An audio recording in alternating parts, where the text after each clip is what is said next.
اس نوکر کے متعلق کیا کہیں گے جو آقا کی مقرر کی ہوئی ڈیوٹی پر جانے کے بجائے ہر وقت بس اس کے سامنے ہاتھ باندھے کھڑا رہے اور لاکھوں مرتبہ اس کا نام جپتا چلا جائے؟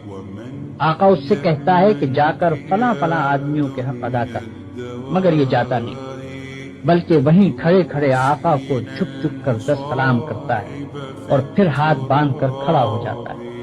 آقا اسے حکم دیتا ہے کہ جا اور فلاں فلاں خرابیوں کو مٹا دے، مگر یہ 1 انچ وہاں سے نہیں ہٹتا اور سجدے پر سجدے کیے چلا جاتا ہے۔ آقا حکم دیتا ہے کہ چور کا ہاتھ کاٹ دے، یہ حکم سن کر بس وہیں کھڑے کھڑے نہایت خوش الہانی کے ساتھ چور کا ہاتھ کاٹ دے، چور کا ہاتھ کاٹ دے 20 مرتبہ پڑھتا رہتا ہے، مگر ایک دفعہ بھی اس نظام حکومت کے قیام کی کوشش نہیں کرتا جس میں چور کا ہاتھ کاٹا جا سکے۔ کیا آپ کہہ سکتے ہیں کہ یہ شخص حقیقت میں آقا کی بندگی کر رہا ہے؟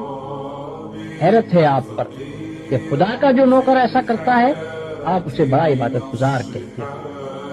یہ ظالم صبح سے شام تک خدا جانے کتنی مرتبہ قرآن شریف میں خدا کے احکام پڑھتا ہے، مگر ان احکام کو بجا لانے کے لیے اپنی جگہ سے جنبش تک نہیں کرتا، بلکہ نفل پر نفل پڑھے جاتا ہے، 1000 دانہ تسبیح پر خدا کا نام جپتا ہے اور خوش الہانی کے ساتھ قرآن کی تلاوت کرتا رہتا ہے۔